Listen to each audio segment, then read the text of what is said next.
14,287 kilometre गाडी चालली आहे। ते इंजिन मध्ये एकदा पाणी गेलं होतं लेज मला या बाईकने सिटी मध्ये 30 आतापर्यंत 1 नंतर एका पर डे मध्ये मी मॅक्सिमम कव्हर केल्यात। एक्सपल्स मध्ये service after sale service no.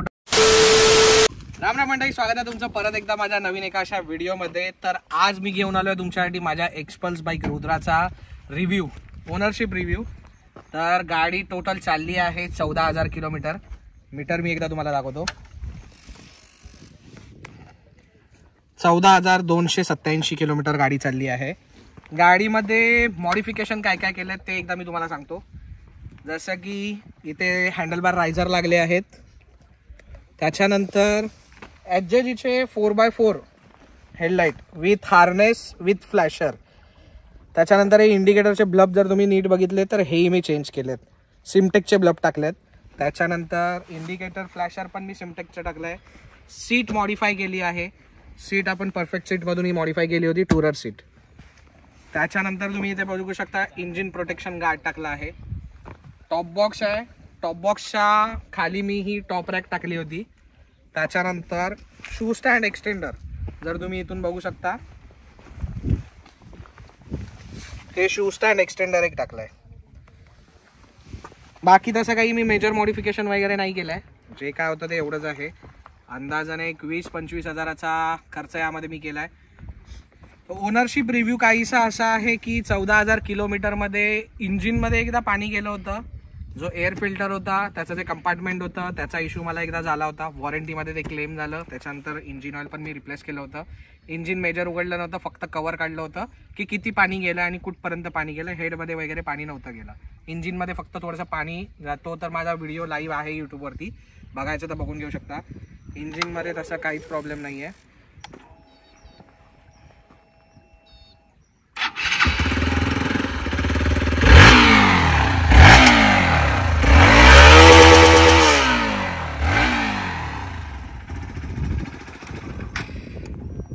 So जर तुम्ही सिटी राईडसाठी जर ही बाईक परचेस करत असाल तर सिटी राईडमध्ये तुम्हाला 80-90 पर्यंत तर काहीच त्रास नाही आहे। जस्ट फक्त एक्सलेशन द्यायचं आहे आणि ready to go. Fun to drive bike आहे, खड्डे वगैरे तुम्हाला काहीच फील होणार नाही, सिटीमध्ये नाही, हायवेमध्ये नाही। खड्ड्यांसाठी जे सस्पेन्शन ट्रॅव्हल आहे याचं पुढचं फ्रंट आणि बॅक पाठच्याचं ॲडजस्टेबल आहे।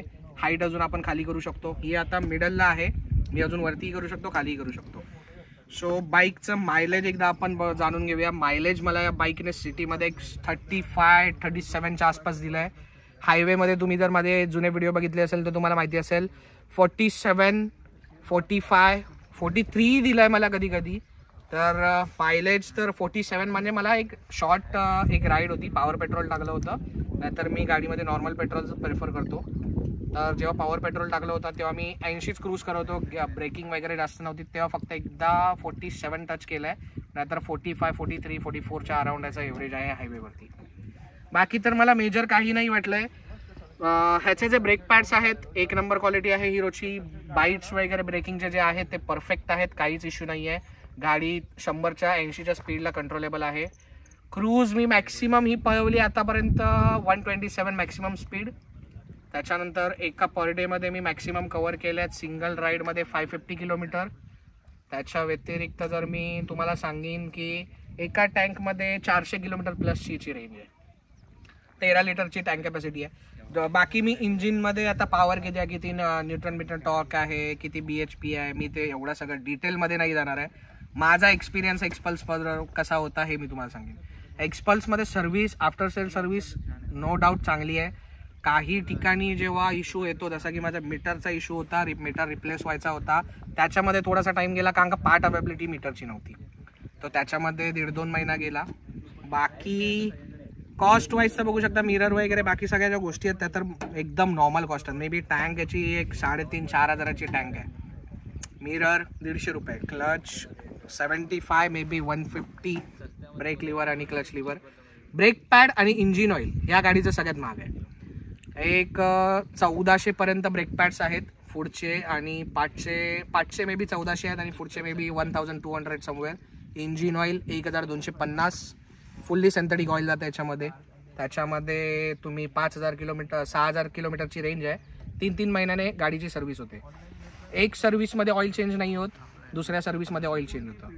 3000 किलोमीटर ड्युरेशन आहे सर्व्हिस टाईमचं. सो सर्व्हिस कॉस्ट तर एव्हरेज आहे. मी ऑब्व्हियसली तुम्हाला एक सजेशन देईन, मी याच्यामध्ये CBR 650चे करंट ब्रेक पॅड ॲड केलेत. सो ब्रेक पॅड CBR 650चे याच्यामध्ये जातात, चांगले परफॉर्मन्स वगैरे, बाईट वगैरे सिमिलर आहे.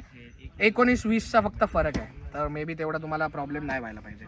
बाकी गाडी हायवेला स्टेबिलिटी वगैरे चांगली आहे. टॉप बॉक्स लावल्यामुळे थोडीशी गाडी वॉवल होते माझी, पण ठीक आहे, मॅनेजेबल आहे. हात सोडून तर आपण गाडी काय एवढी तर आपण चालवत नाही की हात सोडून 100च्या, त्याला काय क्रूज कंट्रोल तर नाही आहे. 100-120 पर्यंत आरामात तुम्ही हायवेला क्रुझिंग करू शकता. 100च्या नंतर असं कुठेतरी इंजिनवर स्ट्रेस येतो असं फील होतं, पण मी 110च्या आसपास क्रूज करतो हायवेला नेहमी. तर 110ला तुम्ही क्रूज आरामात करू शकता. थोडंसं वाटतं की इंजिन हीट झालं आहे, थोडंसं इंजिनवर स्ट्रेस येतो आहे, पण 110पर्यंत ठीक आहे. आणि सिटीमध्ये तर परफॉर्मन्स जो आहे म्हणजे लाजवाब. फक्त गाडी तुम्हाला खेचायची ना, खड्डे बघायचे ना, स्पीड ब्रेकर म्हणजे छोटे स्पीड ब्रेकर ऑब्व्हियसली नाही बघायची, नाही बघितलं तरी काही गरज नाही. गाडीची बिल्ड क्वालिटी जी आहे ती चांगली आहे. बाकी असं काही स्पेसिफिक सांगण्यासारखं काही नाही आहे. जे मी हेडलाईट लावल्यात, फ्लॅशर लावल्यात ते प्रॉपर हार्नेससोबत लावल्यात, तर त्याच्यामुळे मला काही इश्यू नाही येत आहे. हां, मध्ये मला एक व्हिडिओमध्ये मी सांगितलं होतं की HJGच्या लाईटमुळे मला बॅटरी ड्रेन होते. तर ते कशामुळे, तर एक माझा फॉग लॅम्प जो आहे HJGचा तो ॲक्च्युली शॉर्ट सर्किट झाला आहे, त्याच्यामुळे ती बॅटरी ड्रेन होते. Otherwise perfect. सिटीमध्ये तुम्ही जर घेत असाल, मायलेज वगैरे तुमच्यासाठी, ॲडव्हेंचर कॅटेगरीमध्ये तुम्ही जर नवीन जात असाल, बेस्ट बाईक आहे. सो बाकी असं काही रिझन वगैरे स्पेसिफिक याचे गुड्स. ट्यूबलेस टायर जर आले असते हिरोने याच्यामध्ये दिलं असते तर अजून मजा आली असती मे बी, कारण का ट्यूबलेस टायर असते तर अजून कॉन्फिडन्स जो येतो ना. नाईटला मी सोलो वगैरे निघालो, तुम्ही बघू शकता, तर पंक्चर वगैरे झालं तर पूर्ण तो सेक्शन ओपन करावा लागतो. आजकाल एवढी कोणीही मेहनत करत नाही, मी नाही करत, तुम्ही नाही करत. किक यामध्ये दिली आहे, पण मे बी मी 2-3 वेळा किक यूज केली आहे. बाकी तर मला तर नाही वाटत मी किक स्टार्ट कधी केली आहे. बाकी गाडीमध्ये काहीच काम नाही, तुम्ही बघू शकता. फिट अँड फिनिश एकदम मस्त आहे. टाइम टू टाइम मेंटेन केली तर माझ्या मते मला नाही वाटत काही इंजिन हिटिंग वगैरे इश्यू वगैरे असा काहीच नाही. मला इश्यू तर काहीच फेस करायला नाही. फक्त एकदा इंजिन ऑइलमध्ये पाणी गेलं होतं, ते पण एअर फिल्टरच्या कंपार्टमेंटमुळे. तर आत्ता त्या लोकांनी एअर फिल्टर आणि पूर्ण ते कंपार्टमेंट सेक्शन मला चेंज करून दिलं. त्याच्यानंतर मी पाण्यात गाडी टाकली होती, म्हणजे नॉर्मल वॉटर क्रॉसिंग वगैरे केली होती, तर त्याच्यामध्ये मला पाण्याचा इश्यू परत काही इंजिनमध्ये नाही, कारण का ते एअर फिल्टर थ्रू पाणी जात होतं, ते कंपार्टमेंटमधून आतमध्ये जात होतं. सो बाकी रिव्ह्यू व्हिडिओ तर असा रुद्राने मला एकदा फक्त गावी जाताना नाईटला मी ही रोडवरती ब्रेकडाऊन झालो असेल HJGच्या फॉग लॅम्पमुळे, नाहीतर असं कधी थांबणं वगैरे झालंच नाही, कारण का कधी अशी वेळच आली नाही, कारण का गाडी टिपटॉप कंडिशनमध्ये होती. मिरर थोडेसे बघू शकता की 14,000 किलोमीटर नंतर हा मिरर तर राईट साईडचा ठीक आहे, हा थोडासा लूज झाला, हा बघू शकता.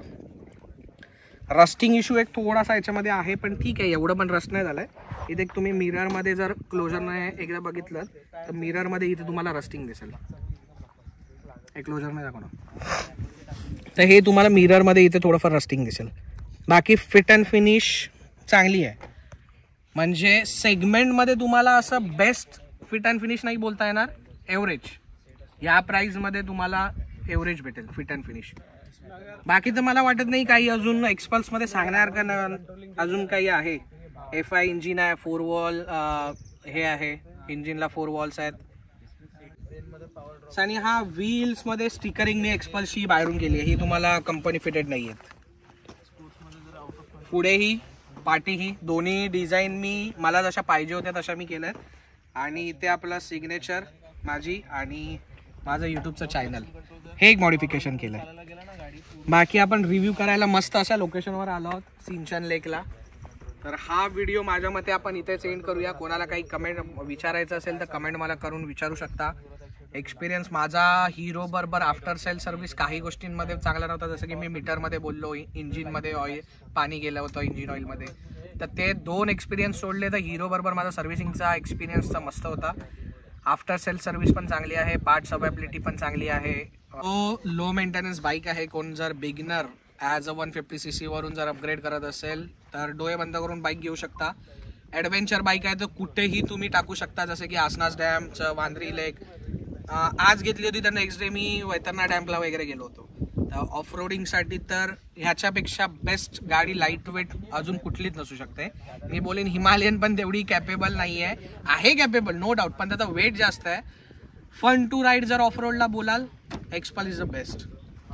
टायर ही तुम्ही बघू शकता 14,000 किलोमीटर चालल्याच्या नंतर टायर कंडिशन ही चांगली आहे. अजूनपर्यंत मला कुठेही एकही पंक्चर गाडीमध्ये नाही आहे. सो ते ऑब्व्हियसली तुमच्या चालवण्यावरती पण डिपेंड आहे.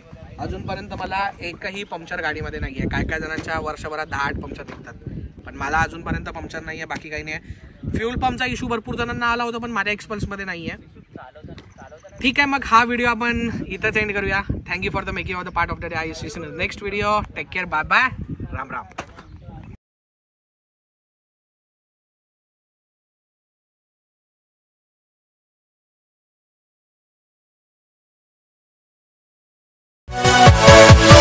Yeah.